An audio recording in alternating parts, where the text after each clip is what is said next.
Okay, so what we're going to do is go through the edit. We're going to also go through shot by shot to some degree to cover things like directing, sound, camera and lighting. First thing that's most important is to take the footage off of the card. So we use a card reader. I use a USB 3 card reader because it's much faster to take the footage off USB 3 to USB 3. And what you should have then when you've taken the data off of the card is this kind of thing. So each of these 71, 72, 74 and so on are all takes. We're going to look at this one here. And what's important here is to look at all the takes, pick out the ones that you want to keep and use, and not to be too fussed about the rest. Normally I would take at least 3 takes, even if they're good takes, so that when you come to the edit, you don't have to go and reshoot anything. Most reshoots can be quite awkward because you've got to get everyone back. That's the crew, actors and so on. In this case, some of it's fairly straightforward because for all of the scenes where I have a beard, I was the producer, the director, the actor, the camera, lighting, sound, props, costume, etc. So wherever you see these shots, I've had to tell myself action and so on. So just to review, we can then... Well, it looks like I'm going to college. Well, it looks like I'm going to college. Now in this particular shot, what I've done is do several takes without stopping the camera. It's so much easier if you're, particularly if you're filming on your own, and you don't have to keep reaching over to the camera. And in this particular shot, the camera is actually on a tripod nestled in the passenger seat, and there is a single LED light shining through from outside through the passenger window, just to give us, take away some of the dark shadow. So, having gone through all of the footage, we'll close that now and we'll drop that down. We then need to actually edit. So what we will do is we will leave that back up. This is the edit screen. And what we do then is we take the bits of footage that we want, we grab and we drag over into this box here. And essentially what we're creating then is, I'm not going to do that because it's already there. This is the source material. So we're bringing all of the source material together, we're putting it in here, and if we just pop that there and pop that back up there, what we have is audio only here. We have stills, so these are stills here. We've got video here, and as you can see, it moves a little bit just to show. We've got video here. And we've got a variety of different bits here of video as we go down. So this part is where we put all the source material. We then take that source material, and what I've done is I've set this one up already. We would drag this up to here and let it go. I'm not going to do that because I've already done it. And this is the bit of footage that we're actually going to work on. So if we take this little boo down to here and we play this. I could edit it. I could edit it. I could edit it. And so what we have here again is one where there are 3 different takes, all in, without the camera being stopped. If you've got a camera person, it's obviously a lot easier because you can stop and it's easier to identify the footage. What we've decided to do is to cut here using this tool here, and to cut here using this tool here. And that's the stretch of the footage that we want to use. So essentially it's this bit here. I could edit it. And what we then do is we drag this all the way over to here and we slot it into the bit where it would go, which is about there. I'm not going to do that because again it's been done. So once we've done that, and we have the choice of dragging the audio and the video, or we can drag purely the video or purely the audio across to there, we can then add all the bits in, and as you can see, they buttress together quite well. And you can manually, once you've taken it to here, you can actually change this by pulling this in, clicking and pulling that in to shorten it or to lengthen it as well. So that's the basic audit. The other thing we have to watch, I'm going to play this over just a little bit, Do you ever feel that this bit over here. More to life? Something that... So this bit over here is the sound level, and you basically want it to be kind of more regularly in the yellow, not going too high and not going too low. So when you're editing, each individual part will need to be organised so that each part will give you a kind of consistent sound all the way through. So in this particular scene, it's the opening scene. This is about setting the scene. It's about our potential student not really sure at their age whether they should really go and do anything. This was lit with one LED light here and the camera here. The LED light was just to take account of the bonnet taking away some of the light and just allowing you to have a bit more visibility. So this sets the scene. What I should also say is I cheated a bit in that the script is actually, for this particular bit, is taped to the bottom of the camera, just as an aide-memoire. This particular bit also is the only bit that was reshot. The original piece had some wind interference in it, and bearing in mind this was the early part of lockdown, there was actually a fair amount of traffic to compete with as well. So when I looked at the footage and went through it, I wasn't happy with it. Now in this case, it just involved myself and the as the camera person, as the crew, as the actor, and so on. So it wasn't a big issue, and it's literally outside the front door. Can inspire you. Do something amazing. Though at my age, I'm not sure what's the point. What could I do? Now we then move into the interspersed bits. We have various bits of our potential student with the beard, thinking about what he's going to do and start to think about it and get more excited throughout the video. And then we intersperse it with, for example, this, which was a still that was taken and self-generated. It was resized in this edit, in this part of the edit, because otherwise it would appear very, very small. So stills can be manipulated there as well. And again, there's no audio to go with that, so you drag the video bit only, and it's there just to kind of pick up there. The music kicks in at this point as well. Michael found the music, and in fact, I think the music transforms the video substantially, and you have this lovely kind of build right the way through that goes alongside the growing excitement of our main actor. So if we play this on, Mind you then have the kitchen, and this was shot with 2 lights plus the daylight. So the daylight was treated as a third light, so you still had a 3-light setup, and it just meant, and to be fair, we didn't use a lot of light because it was filmed on reasonably bright day, but you do need to ensure that you don't get too much of a mismatch between one side of the face and the other side of the face, otherwise it just looks a bit bizarre.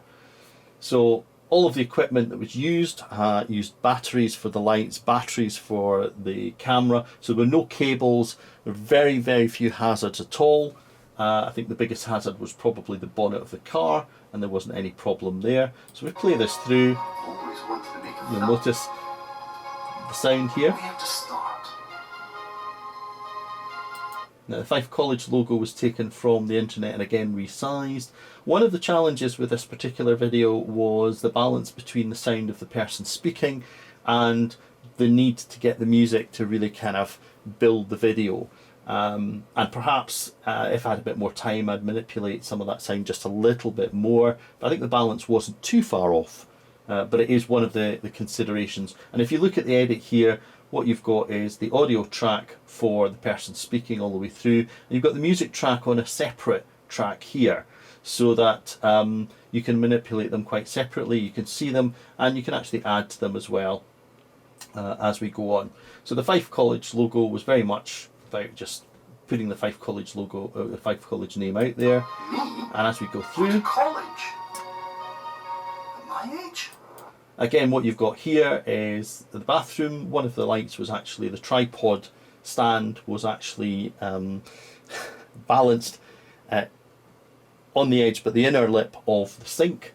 One of the challenges always with filming in a small space is how and where you put the equipment.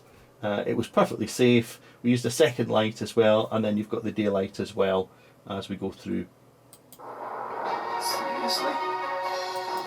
And this particular scene here, we shot a couple of scenes literally on the last day before lockdown as we needed to try and grab something. This was an idea that we had. We're using a tripod dolly. I was the director for this particular scene and the dolly grip. So as we moved it for a tracking shot, this is meant to be a script read. The original idea that we had would have been the drama students, so a larger group of people talking through a script, but it would be literally as short as this, as it illustrates this kind of thing here. And of course you've got Callum and you've got Michael as our actors in here, and you can hear the music starting to build. Now for the bin store, I use one light about here, and it's really because this area here is a little bit darker. It was still quite a bright day and still had a very reasonable amount of light for the piece. Now this was taken from the helmet, and although we didn't finish the helmet as a project, I'm quite pleased with this. We used a simple bit of cardboard for this. Anya was the director for this, Michael was sound, and Callum was camera, and Joe and myself were the actors. But I think it's quite a nice piece to add in, and I would have been quite disappointed if we hadn't actually used this, because when it came out it just seemed so good, and you can hear the music starting to build in the background. And for these bits here, you can see we've taken the audio, so we dragged here just the video, so it was just the video of these. Took the audio out because the music is covering this quite nicely. Here we didn't use any light at all, and you've got a little bit of darkness here, but actually it's such a bright day you don't lose any detail, so it's not really a big issue. And as we come into here, this is footage taken from the theatre production that was done by the drama students. You've got Keegan here and Aaron, I guess you would call them featured extras, featured support artists working on the camera, and you've got Ailey, who would be just a background artist or extra looking on, and just to illustrate the use of a camera. For most of this we didn't use that kind of camera, we used a smaller high-end camcorder. So we move on. I can film it. And for the bedroom scene there, again it was two lights and daylight. And as we come to this particular shot for the illustrating editing was Michael's idea. Michael was the creative talent on this. He was also the director and the cameraman, and his idea was to see two people editing, which was Callum and myself, and the camera zooming into the edit screen at the end. Now this is the scene we've seen over here, and the bit that we actually took was this section here. Now this is the one where perhaps the sound could be a little bit higher, but I did raise the sound in this already, but edit it is quite an awkward thing to say, and this is us starting to get quite excited and the music's building quite nicely.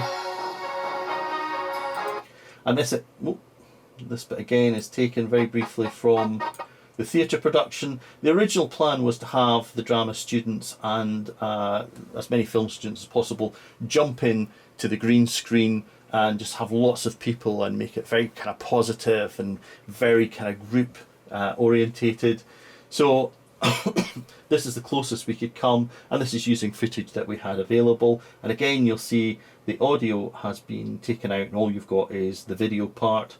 And as we move in, it still builds and builds. I could be part of it. At my age, what can I do? And again here, it's two lights and daylight. This is meant to be, all of these scenes are meant to be this chap, which is myself, going about his daily business, thinking about it, getting more excited, and the music getting more excited along with it, which hopefully is what people get from that. And if we just move this along here, we'll see we're coming towards the end. And these next sections include footage from the theatre, wild footage from the theatre production without the audio. And what we've done is we've then added in text. And so what you've got is this bit here. There's someone walks across at the tail end, but it doesn't really matter.